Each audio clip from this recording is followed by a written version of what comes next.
October. It is the first week of October, and I'm so excited about it. It finally means I'm not a weirdo for having Halloween decorations up, and it means that it's October 3rd, so it's like Mean Girls Day. It's just a great day in general. I thought I would kick off October, which is my favorite month in the whole year. I thought I would kick it off by telling a couple of scary stories. So the first one happened when I was a little girl, and it actually really traumatized me. And when you hear it, you might think, oh, that's not so bad. But I was an extremely sheltered child. I always felt really safe when I was at home, and I had never had anything really that scary happen to me personally before. So this was really traumatizing. I remember it, and here you go. So I was about 8 years old and in 3rd grade, because I can remember telling my teacher, Miss Cullen, she's pretty cool, about this the next day. But I remember I had a really hard time sleeping. I don't know if I had insomnia at the time, but I don't know if there's some kind of a thing that you have when you don't sleep unless you're with somebody. I was little, and I just couldn't sleep unless my parents were in the room. A lot of the times I would sleep on the floor in their room, and I just felt a lot better just having them right there. But I would just get scared of monsters. Usually it was Chucky. Chucky had me terrified for my life. Thanks a lot, Chucky. But no, so I was really just kind of scared of just, normal things that little kids are scared of, monsters or whatever. But once I'd hit 8, my parents were like, okay, we think it's time for you to try to sleep in your own bed. And I was like, no. And they were like, yeah. So I had to, because, parents rule.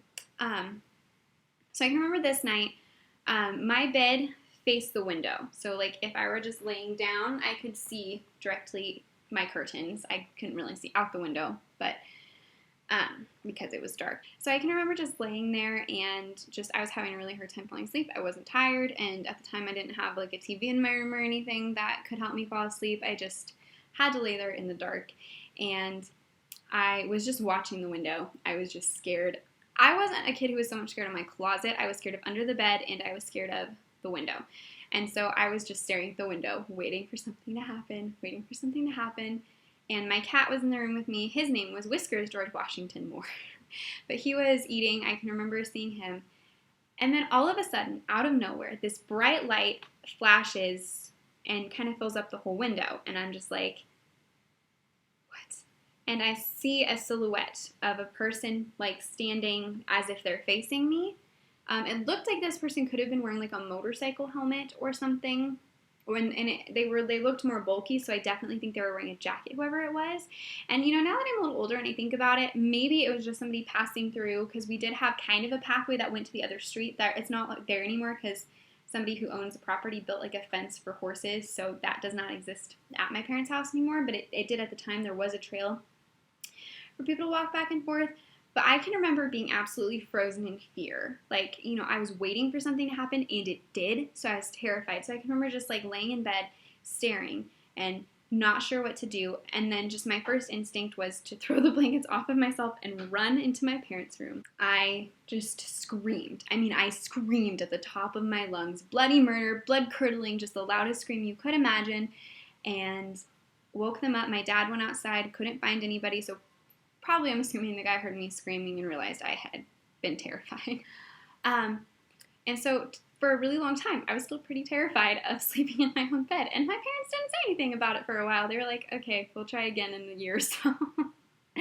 But eventually I did get over my fears and was fine and great. The next thing is very similar, except I was a senior this time.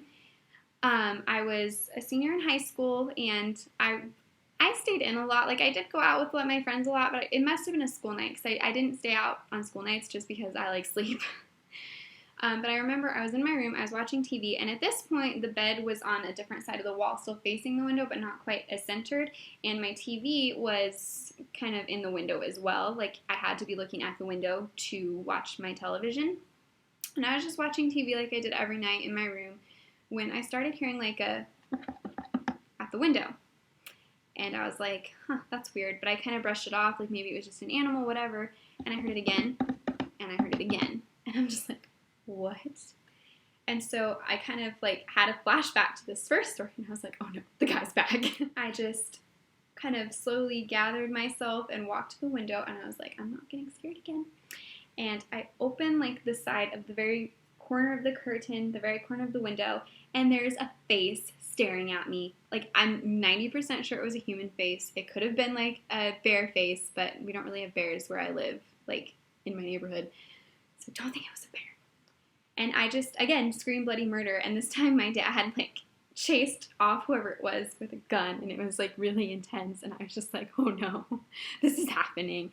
That one, I think it was someone that I knew from high school, maybe, like just a guy trying to get in the window. I mean, you know, maybe whoever, or maybe it was a friend trying to get my attention but realized they freaked me out.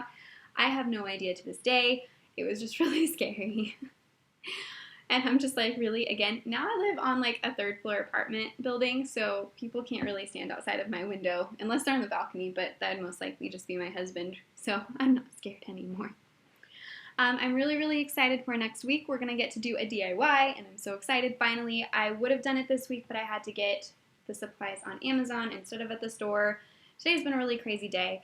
I had to get a blood test today, and I was told to fast, but life got weird, and I didn't get to do the blood test until way later in the day, so I spent the whole morning like hungry and not feeling good, and then I binge ate, and then I fell asleep. So that's been my day up until now.